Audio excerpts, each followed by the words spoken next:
I Will Make You Proud by Wheredoesshego. Read to you by Hummingbird Audio. Trigger warning. This fic includes talk of suicide, talk of abuse, and potential sexual content. Please read with care. Chapter 23. The Notebooks. Hermione, June 2006. Hermione sat on Draco's bed in his ruined bedroom at the manor and stared blankly at the ground as he continued to rage. She couldn't bring herself to react. Even as all around her, wood splintered and glass shattered as the room was torn to pieces. She watched as shreds of the Foul-Mouthed Falcon's poster fluttered around her onto the bed like confetti. Draco had clearly cast a protego over her, as nothing had come near her. She was in a bubble, in a dream, only just registering what was going on around her. This was what he did, she realized dully. When he was overwhelmed, Draco broke things. On any timeline, at any age. She had seen him do this so many times. She wondered what that said about how he had been taught to deal with his emotions. Or rather, how he'd been taught to hide them. When they became too much, this is what he did. He destroyed things. For her part, Hermione was still trying and failing to process what she had read in the journals. The first notebooks, the things they had read. She knew now that they were true. She saw the images, saw the situations in her head. And she realized that some of the things she had thought had been dreams over the past few months were in fact memories. This feeling she had of being utterly in love with Draco, this obsession she had with him, it wasn't fantasy, brought on by the memories he had left. It was their life together, trying to break through the curse that Lucius Malfoy had cast on her, on both of them.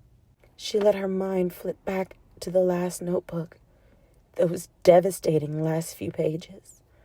The hastily scribbled notes, changing from her small, neat handwriting to Draco's sweeping cursive, had simultaneously filled her with horror and cracked her heart in two. She had read what Draco had written, and she had felt the blood freeze in her veins. She knew now why Draco had felt he had no choice but to take his own life. She knew why he had left her the memories, and she knew why the notebooks were for her eyes only. They contained their love story, the beginning and the end, for Hermione to read after Draco was gone, so that she knew. He had written that she had been loved, that Draco had loved her more than he had loved anything else, that he had taken himself away to end the curse his father had cast on her and give her a chance to live. He wanted her to live. But she hadn't watched all the memories. She hadn't waited until the end of the story. She jumped ahead. The fact that she couldn't remember that she loved him hadn't stopped her from loving him. She'd been classic Hermione Granger and refused to accept the truth of the situation, that Draco was dead. She had done what she had always did and looked for a solution, a way around the impossible. And now, here they were together again. But he was still a murderer. She was dying, and half of her friends were either dead or rotting in Azkaban. She noticed that silence had fallen and looked up. Draco had worn himself out. He stood in the middle of the room, shoulders slumped, face pale, hands limply hanging at his sides. Draco. He turned to look at her, his eyes dull. He didn't speak. There was nothing to say. She felt pain lance through her chest as she saw how broken he was, how much his father's betrayal had hurt him. He moved towards the bed and lay down, folding his long body along hers. She wrapped her arms around him and buried her face in his neck as she held him as tightly as she could. She felt his hand come up to find the pendant at her neck. He placed his palm over it and pressed it tight against her skin. She looked into his eyes as they lay, foreheads pressed together, Draco's breath shuddering in and out as he held her gaze. Hermione knew as she looked at him that she would love him forever, alive or dead, no matter what he did. She lay with Draco in her arms, and she let the truth of the notebooks wash over her, allowing the memories they had unlocked to come forward, finally. Hermione, November 1998. Hermione, fuck, that was close. That last bastard was right next to you. Are you okay? Charlie was breathing heavily, a sheen of sweat on his face as he waited to be healed. His blue eyes were bright with adrenaline as he paced back and forth around the dark living room of Grimmauld Place, still pumped from the skirmish. Actually, Hermione thought, she really wasn't okay. She felt sick. She didn't feed off the fear the way Charlie seemed to. Even now, hours later, her nerves still felt frayed. The realization at how close they came to being killed by the Death Eaters was not lost on her. It had been a matter of inches. She had seen one of the Death Eaters come flying, sending hexes at Charlie and Lupin, then watched as he seemed to just drop. 1 minute he was aiming towards them like a bullet, and the next he was falling, a rag doll, spinning downwards to crunch on the ground. The sight of Lupin locked in battle with another one of them would not leave her mind. She felt ill at the thought that Remus or Charlie could have been killed protecting her. She couldn't imagine the guilt of coming back to Grimmauld Place without either of them. Luckily, Charlie's injury was minor. He only needed a simple healing charm on his arm. Lupin had been looked over and then taken to the medical wing at Hogwarts as a precaution. Hermione hadn't told Charlie that she knew who the last Death Eater was. The one who had flown at a terrifying speed towards her on his broom, then pulled up and stopped, staring wildly into her eyes before being hexed himself. She had recognized his eyes immediately, the unique shade of silver blazing out from the eye holes of the Death Eater mask he wore. Draco Malfoy had been inches from her, within arm's reach, but instead of taking her, he'd taken a curse from Lupin and fallen from his broom down to the ground.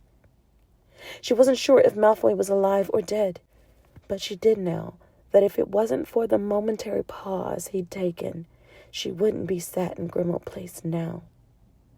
She paced the floor, much as Charlie did, but for different reasons. Both Lupin and Charlie had volunteered to bring her here from Hogwarts. None of them had thought it was a risky journey. The attack had come from nowhere, and Hermione was relieved that someone within the Order had felt she was a high priority enough to assign protection to, and that extra people had been assigned at the last minute. She knew that she had them to thank for her life, but she couldn't help the nagging thought that it wouldn't have been enough if Draco Malfoy had decided to act. The speed with which he had streaked across the sky on his broom had been terrifying. None of them could have outflown him. She wondered who Malfoy was now. She hadn't seen him since he had turned his back on them all and walked out of Hogwarts with the Death Eaters after letting them into their school and enabling Bellatrix Lestrange to kill Dumbledore. She felt a pulse of venomous anger at him flash through her at the memory, smothering her gratitude that he hadn't killed her tonight. She sat now on the squashy leather sofa in the sitting room and accepted the whiskey that Arthur Weasley pushed into her shaking hands. "That was a very close call, Hermione," he said gently. "How are you feeling?" Hermione opened her mouth to answer, but her response was drowned out suddenly by a banging downstairs, quickly followed by shouting. Hermione stood in alarm, both Charlie and Arthur making for the doorway, poking their heads out to the stairwell to see what was going on, wands drawn. "He's fucking dead!" Fred Weasley shouted from the entryway where he had just charged through the door. "Voldemort! We've got wood. He's dead." Every Order member dotted about the house came out of the room they were in, gathering in the hallway. The stunned silence immediately gave way to a cacophony of questions and shouts of disbelief. They were just waiting for confirmation, Fred said, but their intelligence led them to believe it was an accurate report. Overwhelmed by the noise, Hermione returned to the sitting room to wait, hardly daring to believe it could be true. Within the hour, every Order member and seemingly half of the Resistance were gathered at Grimmauld, Harry and Ron included. That was the thing that convinced Hermione the most. They would have never dared bring Harry out of hiding if they hadn't been certain Voldemort was gone. Snape arrived, and a hush fell over Grimmauld Place as he told them all what had happened. Draco Malfoy had been brought back from a skirmish, injured and unconscious. When he had come around, he had been tortured by Voldemort for information. They had no idea what the information had been, but Malfoy hadn't wanted to give it. He had sliced off Nagini's head and then somehow managed in his weakened state to Avada Voldemort and kill half of the Death Eaters at Malfoy Manor. He turned, they said. Finally, Malfoy had done the right thing and turned. They already had word that he was not taking over Voldemort's regime, and he had no interest in Harry. Malfoy had already handed himself in to be interviewed by Auras, seeming having no fear of Azkaban or any repercussions of his actions over the past few years. No one in the Order trusted the Malfoy family. There was loud discussion about Lucius, about his part in all of it. Now, the general consensus was that Draco Malfoy was not much of a threat as Voldemort had been, but they would be foolish to trust him. There were Auras dispatched immediately to the manor. There was a party that night. Grimmauld Place was full of people. The fire whiskey was flowing, and the celebrations were in full swing. Hermione felt like she was living a dream. For so many years they had been living under the threat of Voldemort, and now he was gone? Just like that. It seemed too good to be true. She looked over at Harry and Ron, her heart swelling with love for them as she watched them smiling and laughing, their heads close together, almost giddy with easily accepted relief. She couldn't imagine how Harry must be feeling. He was finally free. She understood his willingness to accept it, to not question it. But in their friendship group, it was always up to her to say things no one wanted to hear, to be the unwanted voice of reason. Hermione thought about it. Lucius Malfoy had been a Death Eater for years. Draco Malfoy since he was 16. Were they really supposed to just believe he had suddenly turned and now posed no threat to the wizarding world? She sat with Ron and Harry later, and she smiled and she raised her glass when they did. But she was uneasy. Hermione just didn't think it could be that simple, that the Death Eaters were just going to fade away, that Malfoy held no threat. Much, much later on, when the house had finally gone silent, and most people either gone home or had fallen into a drunken stupor, Hermione made her way down to the kitchen. She needed a hot drink, something to help her sleep. Her mind was whirling with the new possibilities of what life was going to be like. They were entering into a whole new world. She shuffled towards the dark kitchen, her mind still wandering, when suddenly she became aware of low voices coming from the sitting room. She peered through the gap in the door and saw Snape, sitting on one of the squishy armchairs. He was slumped slightly, a glass of fire whiskey in his hand. His eyes were glazed, his jaw slack. He was extremely drunk, she realized. She had never seen Snape drunk before, never seen him relax in any situation. Her interactions with him had been limited to mainly at Hogwarts, and she still viewed him as her professor, glaring down his hooked nose at her, while ignoring her hand waving in the air to answer his questions. She knew that he came back and forth on Order business, sharing information, but he had to be careful. His job was a risky one. So she felt very strange to see him as he was now.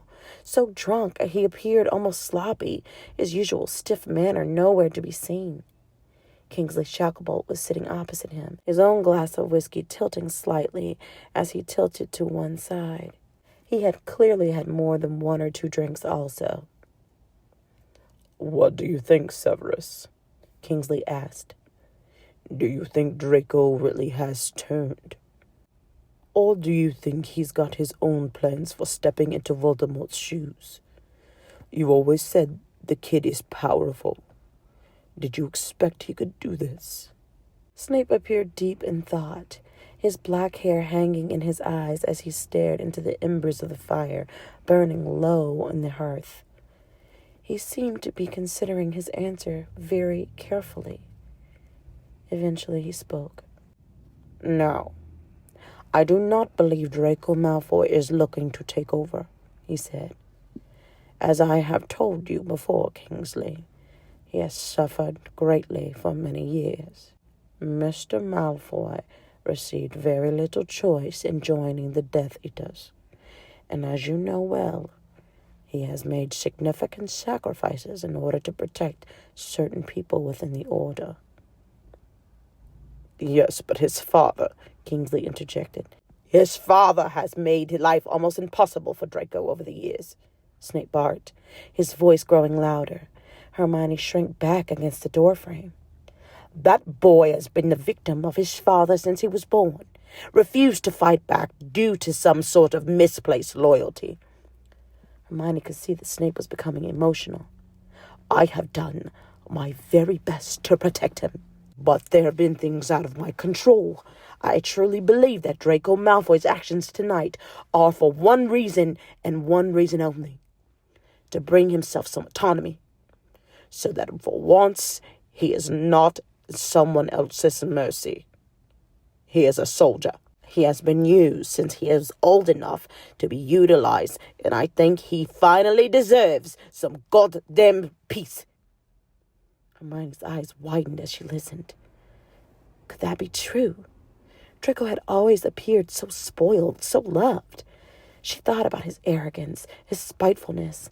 Those things would be impossible to fake for so long, surely. She wondered whether Snape was in on whatever plan the Malfoys had, whether the things he was saying to Kingsley were part of a larger deceit. Her mind was working over it when she suddenly heard a noise. She wasn't sure what it was initially, but she realized it had come from Snape. He had released a sob, a gut-wrenching exhale that had bent him over in his chair, his head bowed. Kingsley got up and made his way unsteadily to where Snape sat. Severus. He put his hand on Snape's shoulder. Hermione was shocked to see Snape show so much emotion. She felt like she should look away, but she couldn't. I know the past few years have been hard on you. What you have done for the Order is something we can never repay, Kingsley said. His words were slightly slurred, but she heard the sentiment behind them all the same. And I'm sure Draco is grateful. You have kept that boy alive. You've healed him time and time again, and you've given him support where Merlin knows he has needed it. The things you told me about his suffering, the things his father did to him, how he survived it, I'll never know. But he has, and you can stand down now. Draco is strong. He will be all right. Snape seemed unable to respond. Hermione watched his shoulders hitch, his hands over his face as Kingsley stood, one hand clapped on his shoulder while he got himself under control. Lucius will need to be watched, Snape said eventually, seeming to gather himself slightly. He's afraid of Draco now. He cannot be trusted. He will always be plotting. He will not leave that boy in peace. Kingsley nodded, and the two men continued discussing Draco and Lucius for several minutes. Hermione listened a while longer, then returned to her room, her drink forgotten. She lay in bed and thought about Draco Malfoy. Had he really lived the life that Snape had described? And who had he been protecting? She couldn't get her head around it. She lay in bed and mentally went through her memories of Draco at school. She couldn't find any chinks in his armor. She could only remember him sneering, laughing, looking down at everyone else. She thought briefly about the game of Spin the Bottle, her most shameful, drunken moment, and she pushed the memory immediately from her head. The only time she had ever seen him be anything other than unflappable was when he had been cursed by Harry in their 6th year. Harry had used a slicing curse, Sectum Sempra, on him, and he had been badly injured. Hermione shuddered at the memory of the copious amounts of blood coating the bathroom floor. How pale and sickly Malfoy had looked for weeks afterwards. Harry had felt so much guilt over it, but it hadn't been long after that when Malfoy had opened the Vanishing Cabinet and allowed the Death Eaters into Hogwarts. Life had never been the same since. She eventually fell asleep, dreaming fitfully of silver eyes behind the Death Eater mask, Voldemort and Lucius Malfoy, his calculating smile as he clapped his hands down onto his son's shoulders at Borgin and Burke's. The next day, Grimmauld Place was again a hive of activity. Hermione sat with Harry and Ron eating breakfast at the rickety wooden kitchen table, listening as Arthur and Kingsley discussed the plan for the day. They were going to join the Auras at Malfoy Manor, where Draco, Lucius, and Narcissa Malfoy were under house arrest. There had been warrants put out for several further arrests for known Death Eaters and their families, but it was currently unconfirmed who was actually alive and who was dead. Apparently, Theodore Knott had been badly hurt either during the skirmish or afterwards. Draco Malfoy had taken him via flu to St. Mungo's before handing himself into the Auras at the DMLE. Ron busied himself eating. He laughed and joked with his brothers, chiming in occasionally with opinions on who had done what and what he thought should happen to Draco Malfoy now. "Give him the kiss," he said, his mouth full of bacon roll. "He only killed Voldemort to save his own skin. You watch. He'll come for the rest of us. Probably got some pure blood only plan in place." "I don't know if he deserves the kiss, Ron," Harry replied, "but I don't trust him either. The guy is a snake. It's because of him that Dumbledore died. He let those Death Eaters into Hogwarts. He can't just pretend that he didn't." Hermione had to interject. "But how do we know he had a choice?" she said. "His mother and his father have been Voldemort's supporters for years. He couldn't exactly go against them." The two boys turned to stare at her, their eyes bulging out of their heads. Ron even stopped chewing momentarily. "You can't be seriously defending him, Hermione," Ron spluttered. "After the way he treated you, the names he called you." Hermione bristled at the memory. The word mudblood spat from Malfoy's lips. "Well, yes, but I think we need to let the Auras decide what punishment he gets. The fact of the matter is, Draco Malfoy managed to do what no one else could, and he killed Voldemort." She could still barely believe the words, even as she said them. "We can all at least be grateful for that." The conversation ended abruptly then, as Ginny and Blaise came into the kitchen. Although Blaise was no longer friends with Malfoy, it was still a subject that they avoided around him. Blaise looked uneasy, but he flashed Hermione his trademark warm smile as he helped himself to some bacon and eggs from the huge platter at the center of the table. Hermione smiled back and stood to give Ginny a hug before turning to make everyone more tea. She wondered what would happen today and what the Auras would decide about Malfoy. The day passed in a blur. Plans were put in place for everybody to move out of Grimmauld and back to their homes. Harry was going to stay at the Burrow. There was even talk of them returning to Hogwarts to catch up on the missed work. Their education the past year had been patchy at best. McGonagall had done her best to repair the damage to the school, but many wizard families didn't want their children returning, and the ongoing threat meant that they were in and out of school often. Hermione, Blaise, and Harry had applied for aura training. They had all been accepted to the course, but it wouldn't start until September. As part of their final year, they would train part-time along with school. Hermione was in the kitchen preparing dinner when she heard Kingsley return later that evening. They all gathered in the living room to hear the verdict. Apparently, Narcissa Malfoy had turned up at the DMLE with Cornelius Fudge and what sounded like the wizarding version of a lawyer. She had claimed that Draco had been forced to become a Death Eater and gave evidence via memories which had been viewed in the pensive at the DMLE. Narcissa had given information on Voldemort's plans and his inner circle, divulging the locations of the other high-ranking Death Eaters, including Goyle Sr., Bulstrode, and Raoul. From what Hermione could gather, Narcissa had spent the day bartering with money and political influence, as well as giving copious amounts of evidence in order to ensure Draco's freedom along with her own. She had insisted that Draco's actions had proven that he had been under duress and that Severus Snape could vouch for him. She had argued that their home had been taken over by Voldemort without their permission, whilst Lucius had been in Azkaban. The Aurors could not be convinced on Lucius Malfoy, but he had been granted a reduced penalty due to time already served and a lack of evidence regarding his whereabouts since his release. The DMLE had Lucius in custody, where he would be magically tagged. The tag would remain on him for life, so he could be traced at all times. Any curses he cast would also be traceable, with the DMLE receiving immediate notification of his location. A breach of conditions of his tag would guarantee him a return to Azkaban and the Dementor's kiss. There was a general outrage that Draco and Narcissa were to receive no penalty, but Kingsley was vehement in his insistence that following the memory viewings provided by Narcissa, the Aurors had made the right decision. Regarding Draco, at least.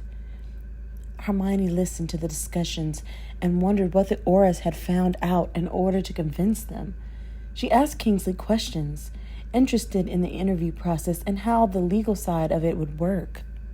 The next day, she was packing, ready to leave Grimmauld, when she heard a knock at the door. It was Arthur Weasley. "How are you doing, Hermione?" he asked.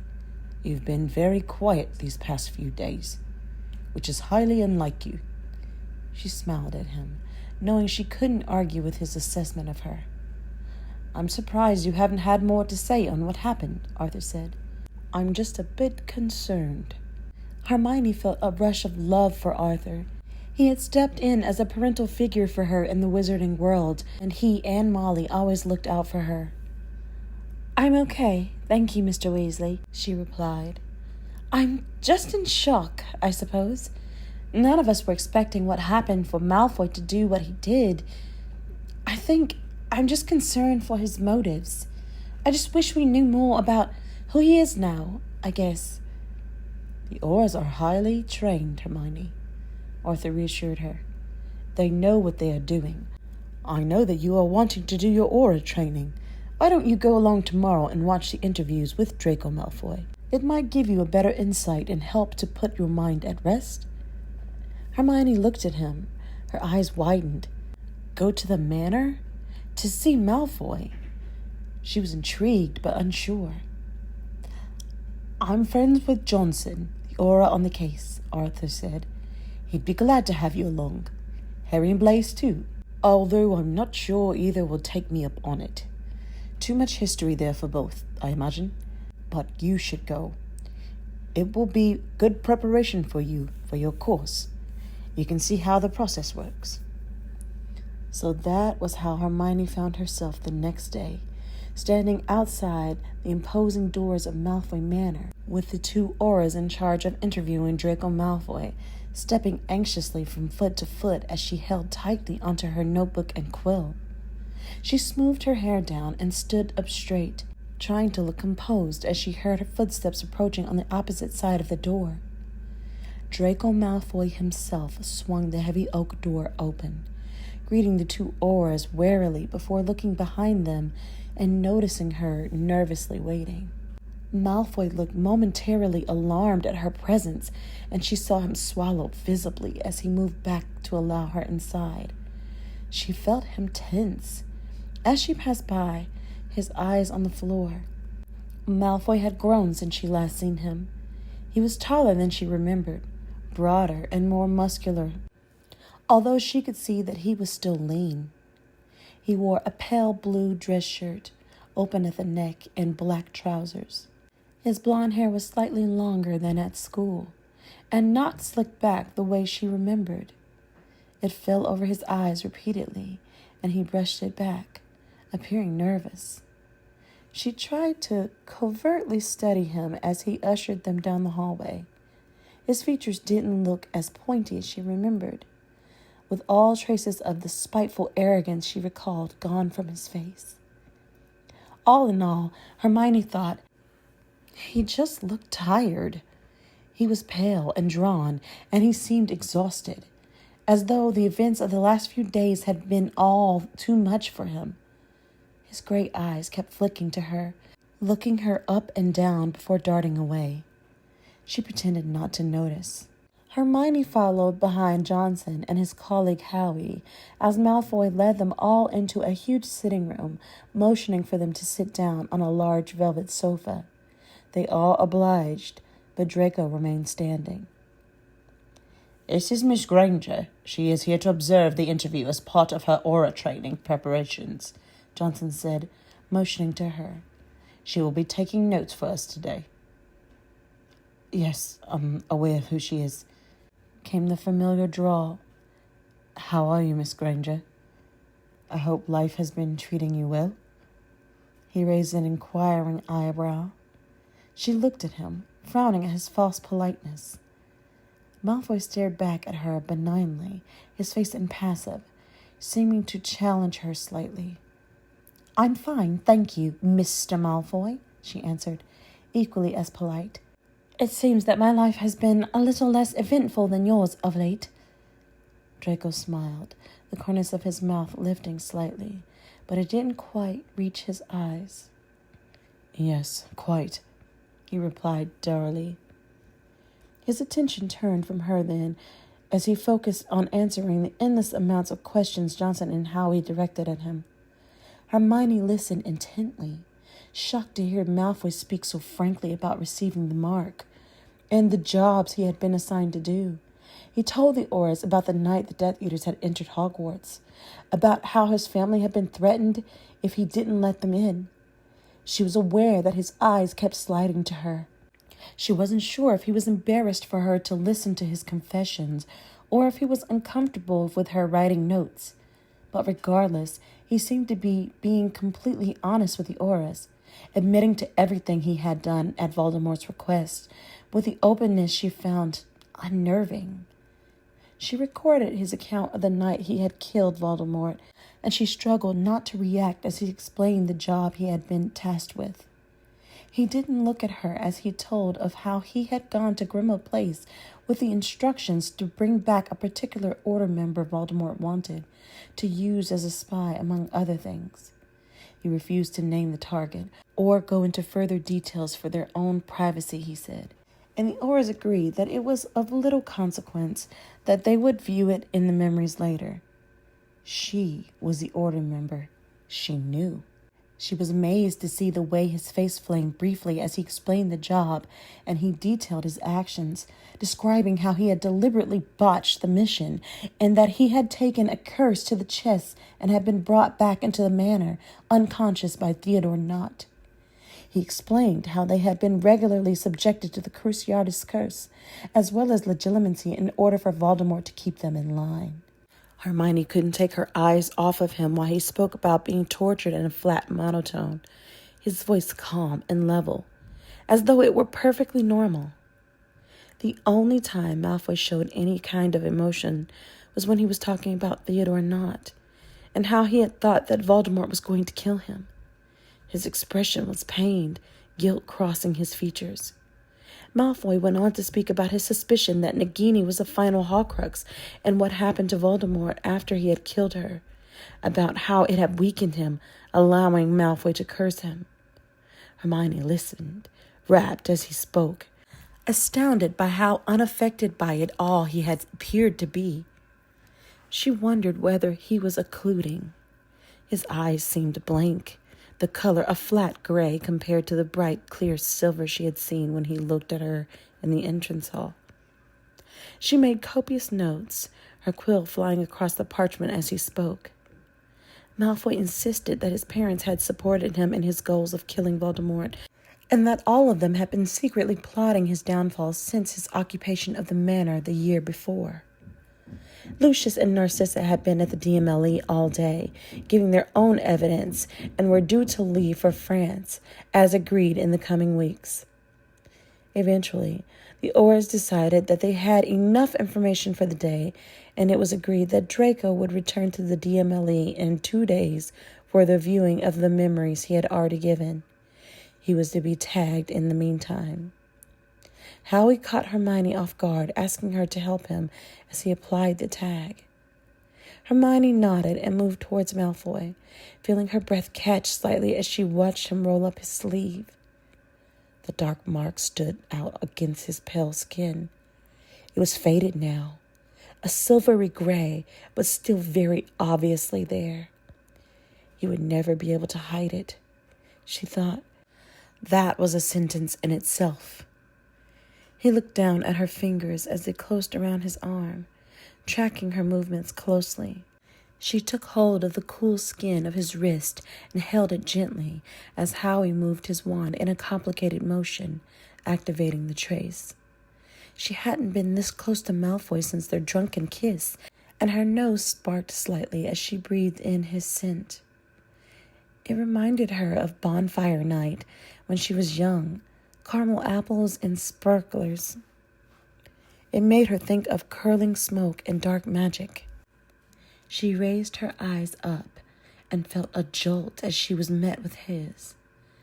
They were clear again now, a bright silver. He was looking into her face intently. She stared back, unable to drop his gaze until he seemed to frown slightly and look away. He was stiff and tense as the trace was fitted, seeming to let out a held breath as she eventually let go of his wrist and moved back to the sofa. He absent-mindedly rubbed his fingers slowly over the skin where she had been holding him, and Hermione had a horrifying thought that he probably hadn't wanted her touching him, her being a mudblood and all. Johnson checked that the trace was working on their end, ensuring that Draco's movements were being recorded on the scroll he held in front of him, until they were satisfied that the spell was working effectively. Hermione rose as Draco moved to show them out. She followed behind Howie and Johnson, but hesitated at the door, allowing them to be led out of the main door by the house elf and continue down the long drive without her. Draco stopped, his hand on the door jamb, and looked at her, appearing to be wanting for her to speak. "Thank you, Malfoy, for allowing me to sit in on the interview," Hermione said. "Did you get enough information in your notes?" he asked inquiringly, his eyebrows raised. "Yes, thank you for being so honest." He shrugged. "I've got nothing to hide." He looked down at her notes, and his eyes widened. "Merlin Granger, you've got my whole life story in there." "Not quite," she replied. "I haven't written down how you stopped your Death Eater friend from getting me the other night, or how you could have taken me yourself, but you didn't." She had, actually, but she didn't tell him that. His breath seemed to stutter slightly, and for the first time she saw an emotion cross his face, a brief flash of something that looked a little bit like panic. He instantly quashed it, the calm, composed look he had affected all day back in place in seconds. He didn't say anything. He just held her gaze. She wanted to look away, but found that she couldn't. "Well," he said quietly, "they'll see it in the memories anyway, won't they? There was no need." "Thank you, Malfoy," she said, and she gave him a small, hesitant smile. They both stood. Draco leaned over her slightly, his hand on the door frame, just above her shoulder. They just looked at each other for a moment. Draco seemed to be appraising her. There was a slight frown on his face, but the overall impression she got from him was a reluctant confusion, rather than a malevolence or dislike. Eventually, she remembered herself. She jumped as she realized that the Orrs were waiting at the bottom of the manor driveway for her. She turned to leave, but as she did, his hand suddenly shot out as she felt his long fingers wrap around her wrist. "Granger." She looked down at his hand, and he dropped her arm like he had been burned. "I'm sorry," he said, "for all the things I did to you at school, for all of it." She looked up at him in amazement. Did he mean it? She wondered. He certainly looked like he did. What would he possibly have to gain for apologizing if he didn't? "I'm sorry too," she replied, and she couldn't help her cheeks curling up slightly. "For the slap, of course." She watched as his face broke into a smile. She saw straight white teeth, a light dancing in his eyes. He looked like a different person when he smiled, she thought. "I don't think you're sorry for that, Granger," he said. "I deserved it." "Okay, I'm not." She grinned properly now. "But thank you," Draco said, "for the sentiment." They stood smiling at each other on the stone steps of the manor for another second before Malfoy tilted his head. "They'll go without you," he said, indicating the two impatient-looking auras staring up the driveway. "Oh!" Hermione jolted. She headed down the long driveway quickly, calling out a goodbye. She wanted to avada herself when she realized a moment later that she was hoping Malfoy would still be watching her when she turned around. She couldn't help herself. She looked back towards the manor door. He was.